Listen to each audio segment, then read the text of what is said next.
मुझे कुछ मिले या न मिले,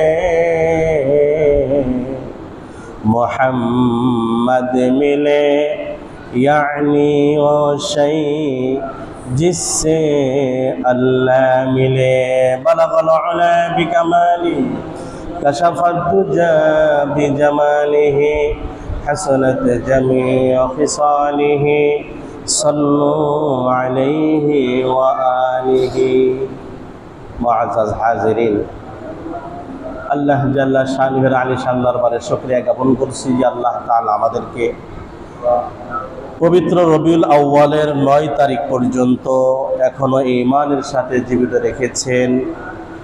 জীবিত রাখার পর আল্লাহ তাআলার পক্ষ থেকে তৌফিক প্রাপ্ত হয়ে, সাহায্য প্রাপ্ত হয়ে, রহমত প্রাপ্ত হয়ে, দুনিয়ার সমস্ত কাজকর্ম থেকে ফারেগ হয়ে, এমনকি গুনার কাজ থেকে ফারেগ হয়ে আল্লাহ তাআলার মাহবুব স্থান, প্রিয় স্থান, আল্লাহর ঘর মসজিদ, মসজিদে আসার বসার আমাকে সর্বপ্রথম নিজের আমলের নিয়তে, নিজের ইসলাহের নিয়তে কোরআন সুন্নাহ থেকে দুটি কথা বলার এবং আমাদের প্রত্যেককে তা আমলের নিয়তে শোনার এবং সর্বশ্রেষ্ঠ ইবাদত ইমানদারের প্রতীক নামাজ, এই নামাজের অপেক্ষা করার তৌফিক দান করতে যাচ্ছেন। সেই জন্য আল্লাহ তাআলার আলিশান দরবারে শুকর আদায় করি আলহামদুলিল্লাহ।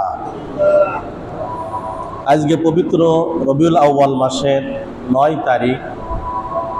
অধিকাংশ ঐতিহাসিকদের মতামত অনুযায়ী আল্লাহ রাসূল সাল্লাল্লাহু আলাইহি সাল্লাম রবিউল আউয়াল মাসেই জন্মগ্রহণ করেছিলেন। বুখারী এবং মুসলিম শরীফের ভিতরে আছে আল্লাহ রাসূল সোমবারে রোজা রাখেন। সাহাবায়ে কেরাম জিজ্ঞাসা করলেন, হে আল্লাহ রাসূল, আপনি সোমবারে কেন রোজা রাখেন? আল্লাহ রাসূল উত্তর দিলেন, উলিদতু ফীহি, আমি সোমবারের দিন জন্মগ্রহণ করেছি, তাই শুকরিয়া তার রোজা রাখি।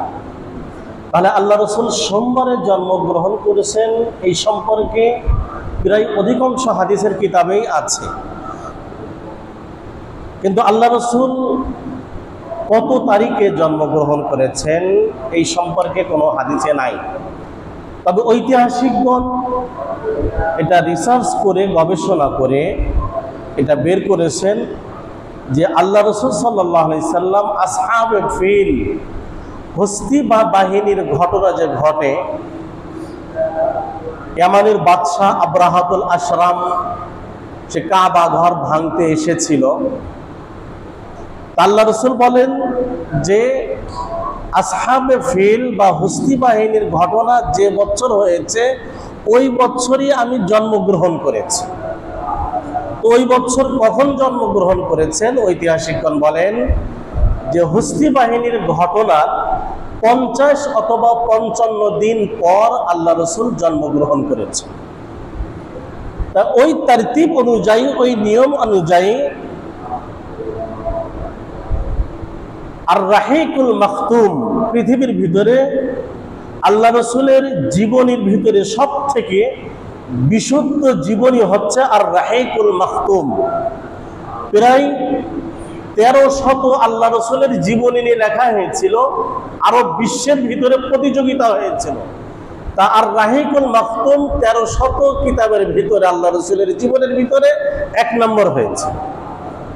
আর রাহিকুল মাখতুম আল্লামা সফিউর রহমান মুবারকপুরী রহমাতুল্লাহ আলাইহি উনি বিভিন্ন রেফারেন্স দিয়ে উল্লেখ করেছেন যে আমার কাছে বেশি বিশুদ্ধ মনে হচ্ছে যে আল্লাহ রাসূল জন্মগ্রহণ করেছেন রবিউল আউয়াল মাসের ৯ তারিখে। উনি বিভিন্ন তারিখের কিতাব থেকে, ইতিহাসের কিতাব থেকে রিসার্চ করে এটা বের করেছেন। যদি আল্লাহ রাসূলের জন্ম রবিউল আউয়াল মাসের ৯ তারিখ ধরা হয় তাহলে বারটা ঠিক থাকে, সোমবার দিনটা ঠিক থাকে। আর যদি 12ই রবিউল আউয়াল ধরা হয় তাহলে সোমবার আর ঠিক থাকে না।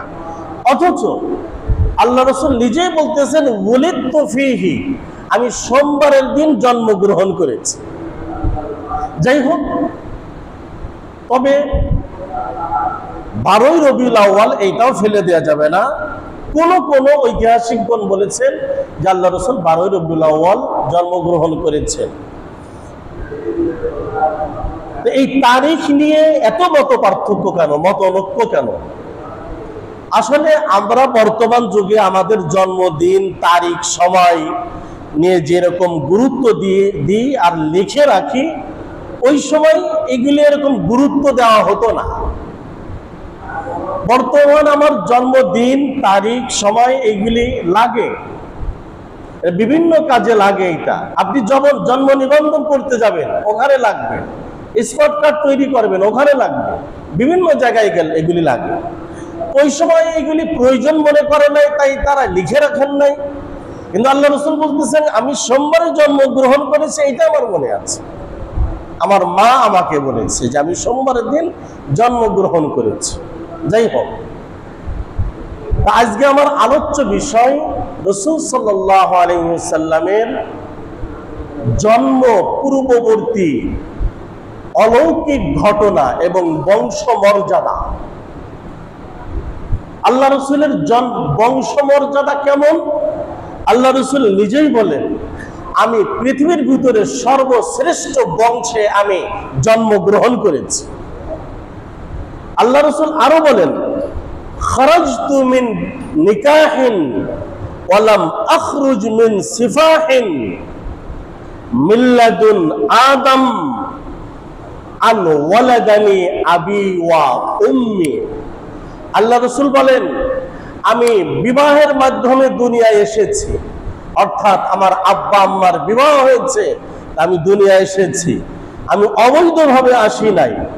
খারাজতু মিন নিকাহিন, আমি বিবাহের মাধ্যমে দুনিয়ায় এসেছি। ওয়ালাম আখরুজ মিন সিফাহিন, আমি অবৈধভাবে দুনিয়ায় আসিনি। মিল্লাদুন আদম, আদম আলাইহিস সালাম থেকে নিয়ে আন ওয়ালাদানি আবি ওয়া উম্মি, আমার পিতা আমাকে পিতামাতা জন্ম দিয়েছে, এই পর্যন্ত আদম থেকে নিয়ে এই পর্যন্ত যত নবী রাসূল দুনিয়ায় এসেছেন সবাই বৈধভাবে দুনিয়ায় এসেছে। আল্লাহ রাসূল বলেন আমি কুলীন বংশে জন্মগ্রহণ করেছি, সব থেকে ভদ্র বংশ। আমার বংশের নাম ছিল কুরাইশ, আর আমি যে কবিলা, যে গোত্রে জন্মগ্রহণ করেছি সেই গোত্রের নাম ছিল বনু হাশিম। আমার নাম মুহাম্মদ সাল্লাল্লাহু আলাইহি ওয়াসাল্লাম। আমার মার নাম আমেনা, আমার আব্বার নাম আব্দুল্লাহ, আমার দাদার নাম আব্দুল মুত্তালিব। আল্লাহ রাসূল বলতেছেন যে আমি যে জন্মগ্রহণ করেছি, আমার নাম যে মুহাম্মদ, আমার জন্মের আগে এই মুহাম্মদ নাম পৃথিবীতে আর কেউ রাখে নাই। মুহাম্মদ অর্থ কি জানেন? মুহাম্মদ অর্থ হচ্ছে যার বেশি প্রশংসা করা হয় তার নাম মুহাম্মদ সাল্লাল্লাহু আলাইহি ওয়াসাল্লাম। যার বেশি প্রশংসা হয় তার নাম কি? মুহাম্মদ। আল্লাহ রাসূল রবিউল আউয়াল মাসে আল্লাহ রাসূল জন্মগ্রহণ করেছেন। আল্লাহ রাসূলের আম্মা বর্ণনা করেন আমেনা যে আমি আমার ছেলে মুহাম্মদকে প্রসব করলাম সুবহে সাদেকের পূর্বে। রবিউল আউয়াল মাসে সুবহে সাদেকের পূর্বে সোমবারের দিন আমি আমার পুত্র সন্তান মুহাম্মদকে প্রসব করলাম। আমিনা বর্ণনা করেন আমার গর্ভে মুহাম্মদ আসার পরপরই আমি এমন কিছু অলৌকিক ঘটনা দেখতেছিলাম।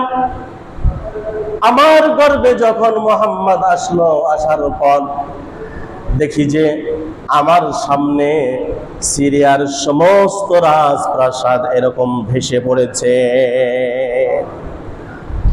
আল্লাহ রাসূলের আম্মা বলেন সাধারণত মহিলারা গর্ভবতী হলে, সাধারণত মহিলারা পেটে বাচ্চা আসলে, মহিলাদের পেটে বাচ্চা আসলে তাদের বিতৃষ্ণা ভাব হয়, বমি বমি ভাব হয়, কাজকর্ম ভালো লাগে না, কোনো কিছু ভালো লাগে না। কিন্তু মুহাম্মদ আমার পেটে যতদিন ছিল আমার ততদিন পর্যন্ত কোনো বমি বমি ভাব হয় নাই। আল্লাহ রাসূলের আম্মা আমেনা বলেন, আমার ছেলে মুহাম্মদ গর্ভে থাকাকালীন আমি কূপ থেকে পানি আনতে যাইতাম। কূপ, যেহেতু সেই সময় টিউবওয়েল ছিল না, ট্যাপ ছিল না, মরুভূমি এলাকায় কূপ থেকে পানি উঠানো লাগতো বালতিতে। মরুভূমি এলাকায় পানির লেয়ার বেশি গভীরে ছিল। আমি বালতি ফেলবো, আমি জানি আমাকে নিচু হতে হবে, আমাকে কুজা হতে হবে, তারপরে পানি উঠাতে হবে। কিন্তু আল্লাহর কি রহমত, আমি কূপের সামনে যে কূপের ভিতরে বালতি ফেলার সাথে সাথেই কূপের পানি কেমন যেন আল্লাহর রহমতে উপরের দিকে উঠে আসতো। আল্লাহ রাসূলের আম্মা আমেনা বলেন, আমি মুহাম্মদকে যখন গর্ভে ধারণ করলাম তখন আমাকে স্বপ্নে দেখানো হলো যে, হে আমেনা, তোমার গর্ভে যে পুত্র সন্তান এসেছে এই সন্তানের নাম তুমি মুহাম্মদ রাখিও, আর এই সন্তানকে তুমি আল্লাহর আশ্রয় দিয়ে দিও। আমেনা বলেন, আমি যেদিন আমার সন্তানকে প্রসব করব সেদিন অলৌকিক ঘটনা আমি দেখতে থাকলাম। শুধু তাই নাই, আল্লামা শফিউর রহমান মুবারকপুরী রহমাতুল্লাহ আলাইহি আর রাহিকুল মাখতুম, আল্লামা ইদ্রিস কান্দলবী রহমাতুল্লাহ আলাইহি সিরাতুল মুস্তাফা, আল্লামা সৈয়দ আবুল হাসান আলী নদভী রহমাতুল্লাহ আলাইহি নবী রহমত মুফতি শফি রহমাতুল্লাহ আলাইহি সিরাতে খাতামুল আম্বিয়ার ভিতরে উল্লেখ করেন, আল্লাহ রাসূল যেদিন জন্মগ্রহণ করলেন ওই দিন পারস্যের রাজপ্রাসাদ কেঁপে উঠেছিল। তার রাজপ্রাসাদের 14টা গম্বুজ খসে পড়েছিল। পারস্যের রাজা গোয়েন্দার বিভাগের লোক পাঠালো, দেখো আমার রাজপ্রাসাদ কেন কেঁপে উঠলো, খবর লাগাও কেন কেঁপে উঠলো। গোয়েন্দা বিভাগের লোক কোনো কিছু পেল না। তারপরে জ্যোতিষীদেরকে লাগানো হলো, রাহেবদেরকে লাগানো হলো, যারা আসমানি কিতাব পড়েছে ইতিপূর্বে তাদেরকে পাঠানো হলো। তারা রাজ দরবারে বাদশার কাছে যে বলল, বাদশা নামদার, আজকে যে আপনার রাজপ্রাসাদ কেঁপে উঠেছে, আমরা গতকাল স্বপ্নে দেখেছি যে আরবের একটা দ্রুতগামী একটা ঘোড়া সমস্ত উটদেরকে ধাওয়া করেছে, আর সমস্ত উট তারা দৌড়ায় দৌড়ায় দাজলা নদীর ভিতরে পড়ে গিয়েছে। বাদশা বলল, এর ব্যাখ্যা কি হবে তাই বলো।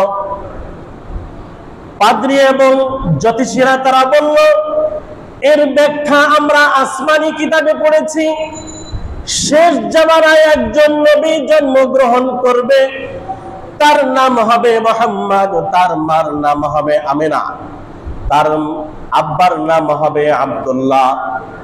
সে জন্মগ্রহণ করার সময় পারস্যের রাজপ্রাসাদ কেঁপে উঠবে, আর পারস্যের রাজপ্রাসাদের যে 14টা গম্বুজ আছে এইগুলো খসে পড়বে, দজলা নদীর পানি কমে যাবে। এইগুলি আমরা সমস্ত আসমানি কিতাবে পড়েছি। আজকে যে আপনার রাজপ্রাসাদ কেঁপে উঠেছে এবং 14টা গম্বুজ খসে পড়েছে, এর কারণ হচ্ছে আরবের বুকে কুরাইশ বংশে আজ রাত্রে মুহাম্মদ সাল্লাল্লাহু আলাইহি ওয়াসাল্লাম জন্মগ্রহণ করেছেন। আজকে সেই ব্যক্তি মহামানব জন্মগ্রহণ করেছে। শুধু তাই নাই, পারস্যে 1000 বছর যাবত শিখা চিরন্তন জ্বলছিল, অগ্নিকুণ্ড জ্বলছিল। এই আগুন পূজা করত তারা। এই পারস্যের অগ্নিকুণ্ড আল্লাহ রাসূলের জন্মের সময় নিভে গিয়েছিল। তারাও খোঁজ করে দেখলো নিভে যাওয়ার কারণ কি। নিভে যাওয়ার কারণ হচ্ছে কুল জাআল হাক্কু ওয়া যাহাকাল বাতিল ইন্নাল বাতিলা কানা যাহুকা। আল্লাহ তাআলা আল্লাহর হাবিবকে বলেন, হে রাসূল আপনি বলে দেন, হক এসেছে, সত্য এসেছে, বাতিল পরাভূত হবে, আর বাতিল পরাভূত হওয়ারই বিষয়। অর্থাৎ আল্লাহ রাসূলকে হকের সাথে তুলনা করা হয়েছে, যে এতদিন পৃথিবীতে যা ছিল সব বাতিল, আল্লাহ রাসূল হক, হক এসেছে, এখন আর বাতিলের আর কোন স্থান নেই, বাতিল আর টিকতে পারবে না। আসমানি সমস্ত আসমানি কিতাবে লেখা ছিল মুহাম্মাদুর রাসূলুল্লাহ মাউলিদুহু বিমক্কা ওয়া মুহাজিরুহু বিয়াসরিব ওয়া মুলকুহু বিশাম। সমস্ত আসমানি কিতাবে লেখা ছিল মক্কার বুকে কুরাইশ বংশে যিনি নবী হয়ে শেষ নবী হয়ে জন্মগ্রহণ করবেন তার নাম হবে মুহাম্মদ সাল্লাল্লাহু মুহাম্মাদুর রাসূলুল্লাহ মাউলিদুহু বিমক্কা, যিনি মক্কায় জন্মগ্রহণ করবেন, ওয়া মুহাজিরুহু বিয়াসরিব, যিনি ইয়াসরিব অর্থাৎ মদিনায় হিজরত করবেন, ওয়া মুলকুহু বিশাম, আর যার রাজত্ব থাকবে শাম দেশ, সিরিয়া দেশ। ঠিক তাই হয়েছে। আল্লাহ রাসূলের প্রথম রাজত্বের দেশ ছিল শাম, সিরিয়া। তারপরে আল্লাহ রাসূল সাল্লাল্লাহু আলাইহি ওয়াসাল্লাম পুরো মদিনা, তারপরে পুরো মক্কা আল্লাহ রাসূল শাসন করেছেন। আল্লাহ রাসূলের এই সমস্ত মুলক ছিল, রাজত্ব এলাকা ছিল। হযরত ওমর রাদিয়াল্লাহু তাআলা আনহুর রাজত্ব এলাকা কতটুকু ছিল? অর্ধ পৃথিবী শাসন করেছেন ওমর রাদিয়াল্লাহু তাআলা আনহু। ওমর রাদিয়াল্লাহু তাআলা আনহুকে এক ইহুদি খুন করার জন্য এসেছে, হত্যা করার জন্য এসেছে।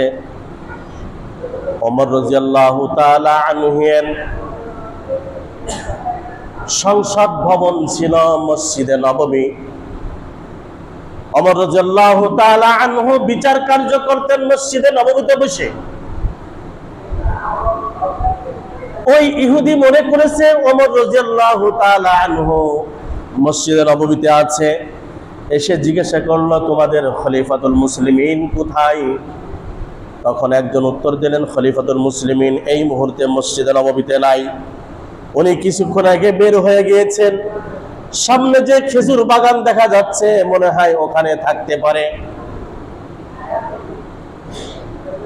ইহুদি ওই খুনি চিন্তা করলো যাই খেজুর বাগানে যাই। খেজুর বাগানে যে দেখে যে ওমর রাদিয়াল্লাহু তাআলা আনহু খেজুর গাছের গোড়ায় মাথা দিয়ে শুয়ে আছেন খলিফাতুল মুসলিমিন। ওমর রাদিয়াল্লাহু তাআলা আনহু খেজুর বাগানে শুয়ে আছেন।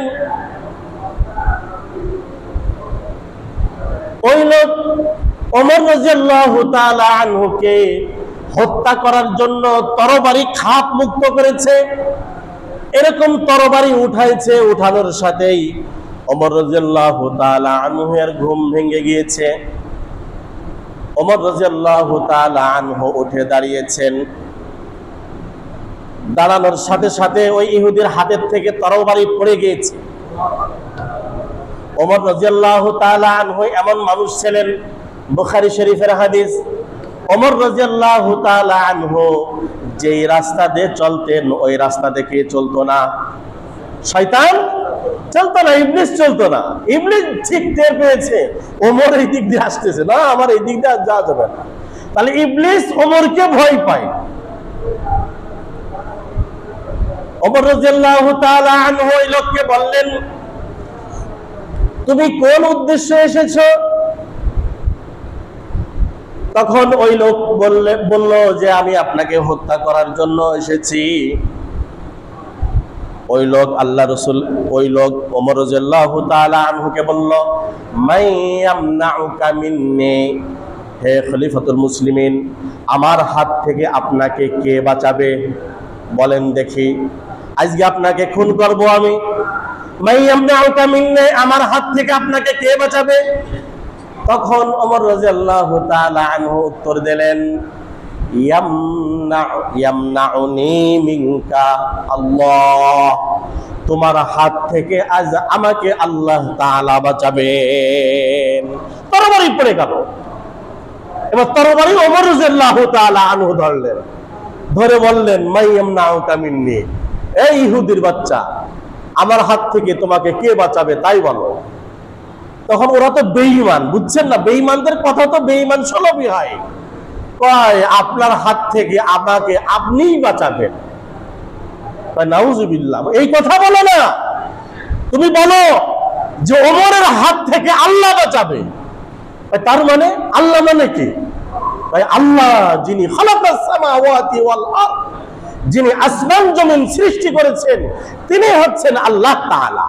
ভাই তাই ওই ইহুদি খুন করতে এসেছিল, ওমর রাদিয়াল্লাহু তাআলা আনহুর কথা শুনে সঙ্গে সঙ্গে কালিমা পড়ে মুসলমান হয়ে গেল।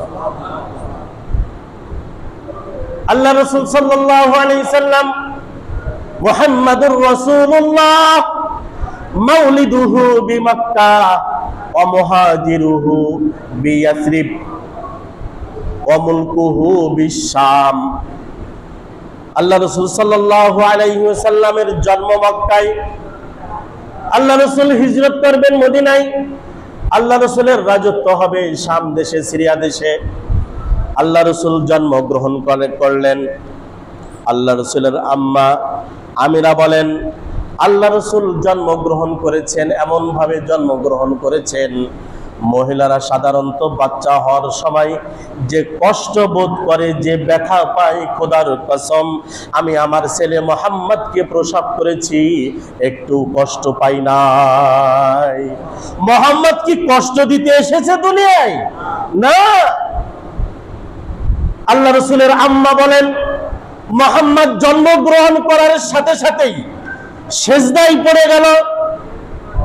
সেজদায় পড়ে যে একটা দোয়া পড়ল, মুহাম্মদ আল্লাহু আকবার কাবীরা আলহামদুলিল্লাহি হামদান কাসীরা সুবহানাল্লাহি বুকরাতাও ওয়া আসীলা। আল্লাহ রাসূল জন্মগ্রহণ করার সাথে সাথেই সেজদায় পড়ে যে আল্লাহর শুকরিয়া আদায় করেছেন। আমার নবীর প্রশংসা করি, প্রশংসা শুনি যে আল্লাহ রাসূল জন্মগ্রহণ করার সাথেই সেজদায় পড়ে গিয়েছেন। আল্লাহ রাসূল বোঝাতে চাচ্ছেন কি, যে হে আমার উম্মত, সেজদা ছাড়া উপায় নাই। সেই উম্মত আল্লাহ রাসূলের ইতাআত বাদ দিয়ে, আল্লাহ রাসূলের অনুকরণ বাদ দিয়ে, আল্লাহ রাসূলের আনুগত্য বাদ দিয়ে, আল্লাহ রাসূলের আদর্শ বাদ দিয়ে অন্যের আদর্শে আদর্শবান হয়। আল্লাহ রাসূলের ইতিহাস, আল্লাহ রাসূলের জীবনী শুনতে খুব মজা লাগে।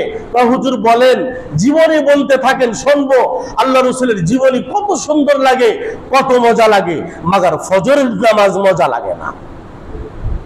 ফজরের নামাজ মজা লাগে না, পাঁচ ওয়াক্ত নামাজ মজা লাগে না। আল্লাহ রাসূলের জীবনী শুনতে রাজি।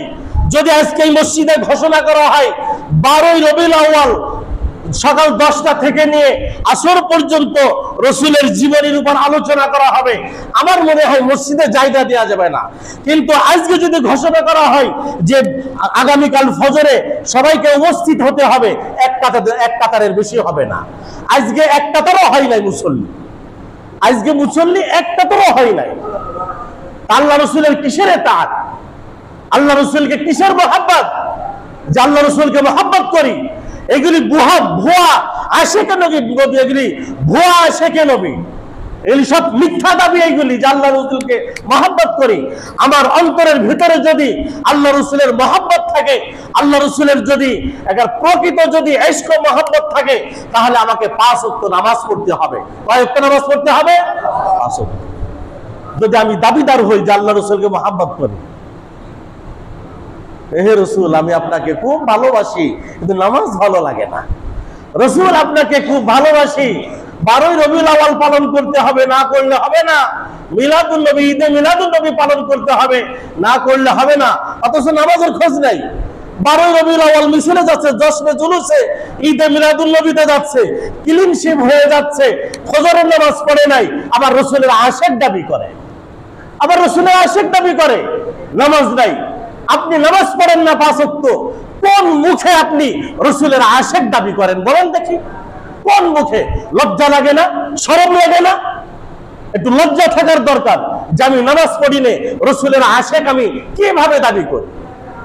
রসুলের আশিক হতে হলে সর্বপ্রথম কি করতে হবে বলেন দেখি? কি করতে হবে? নামাজ পড়তে হবে। রসুলের আশিক হতে হলে সর্বপ্রথম কি করতে হবে? নামাজ পড়তে হবে। মসজিদ কি জন্য তৈরি করা হয়েছে? এত সুন্দর মসজিদ কি জন্য তৈরি করা হয়েছে? দেখার জন্য? শুধু জুমার নামাজ পড়ার জন্য? না 5 ওয়াক্ত নামাজ পড়ার জন্য? কত সুন্দর মসজিদ, যে আসে সে দেখে আশ্চর্য হয়ে যায় যে এত সুন্দর মসজিদ মনে হয় সবুজবাগ থানার ভিতরে নাই। এত সুন্দর তাদের রুচি, এত সুন্দর এরকম টাইলস, এত সুন্দর করছে, মেহরাবটা এত সুন্দর হয়েছে, ফ্যানগুলো এত সুন্দর, সব এক কালারের ফ্যান। মানুষ আশ্চর্য হয়ে যায়। অথচ মসজিদে মুসল্লি নাই, ফজরে এক কাতারও হয় না। আবার লম্বা লম্বা লেকচার দিয়ে আমরা লম্বা লম্বা কথা বলি, রসুলের আশিক দাবি করি আমরা। কিসের রসুলের আশিক? আমরা কিসের রসুলের আশিক? আল্লাহ রসুল বলেন যে মুনাফিকি পরিহার করতে হলে ঈশা এবং ফজরের জামাতে হাজির হতে হবে। মুনাফিকি পরিহার করতে হলে কোন কোন নামাজে হাজির হতে হবে? কমপক্ষে ঈশা এবং ফজর। আল্লাহ রসুল বলেন মুনাফিকদের উপর সব থেকে ভারী নামাজ হচ্ছে ফজরের নামাজ, জামাতে হাজির হওয়া। এবার হিসাব করেন তো, আমি আপনি মুনাফিক কিনা? এবার হিসাব করেন। মুনাফিকদের উপর, বুখারী শরীফের হাদিস, মুনাফিকদের উপর সব থেকে বেশি ভারী নামাজ কোনটা? ফজরের নামাজ। কত সুন্দর মসজিদ, আশ্চর্য হয়ে যায়, আশ্চর্য হয়ে যায়, কত সুন্দর মসজিদ, কিন্তু মুসল্লি নাই। এই যে আবেগ নিয়ে, মহব্বত নিয়ে কথাগুলি বলতেছি, তারপরে দেখা যাবে আসরে 2 কাতারও হয় নাই, নাই মুসল্লি নাই। কিসের আশিকে রসুল? কিসের উম্মতে মুহাম্মাদি আপনি দাবি করেন যে আমি রসুলের উম্মত? একটু লজ্জা লাগে না? শরম লাগে না?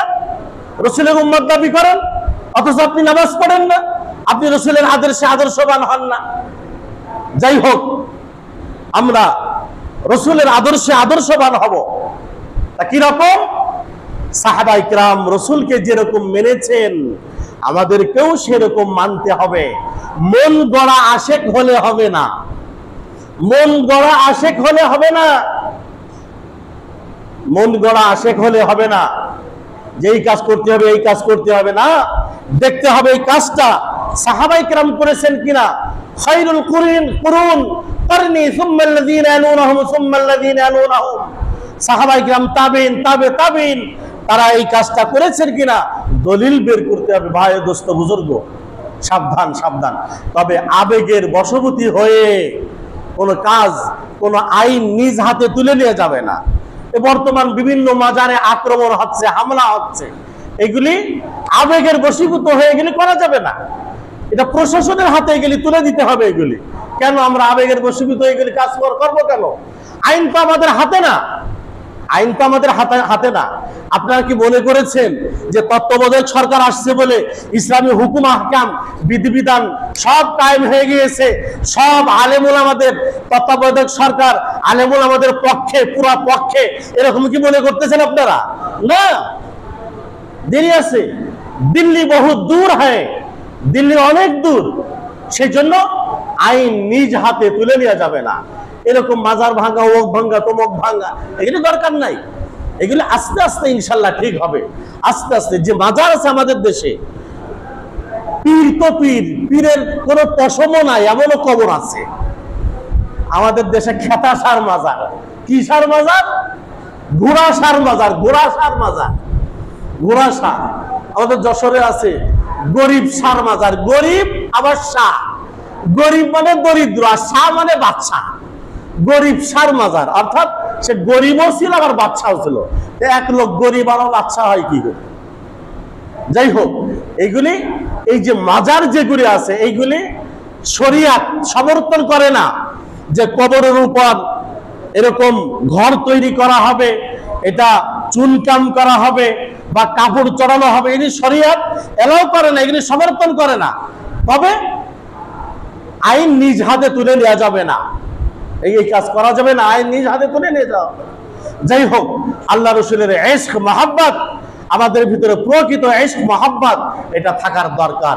আল্লাহ তাআলা আমাদেরকে আল্লাহ রসুলের পুরা সম্পূর্ণ পরিপূর্ণ আশেক হওয়ার তৌফিক দান করুন, সবাই বলে আমিন। আল্লাহ রসুলের পরিপূর্ণ আশেক হতে হলে প্রথমে কি করতে হবে? কয় ওয়াক্ত নামাজ পড়তে হবে? না শুধু জুম্মার নামাজ? জুম্মার দিন মসজিদে যাই, শুধু আপনার বয়ান শুনতে যায়, বয়ানটা খুব মজা লাগে। আমার বয়ান শোনার দরকার নেই ভাই, বয়ান মোটেও শোনার দরকার নেই। আপনি তুলা কানে দিয়ে বসে থাকেন, কিন্তু 5 ওয়াক্ত নামাজ পড়েন। আপনি 5 ওয়াক্ত নামাজ পড়েন। বাসার পাশেই মসজিদ, মসজিদের পাশে বাসা, আজান শোনার পরও মসজিদে আসে না। আল্লাহ রসুল বলেন, এই হাদিসটা ভালো করে খেয়াল করেন, তিরমিজি শরীফের হাদিস। আল্লাহ রসুল বলেন, যারা আজান শোনার পরও মসজিদে যায় না, সুস্থ সবল, কোনো ওজর নাই, কিয়ামতের দিন এই সমস্ত উম্মতদের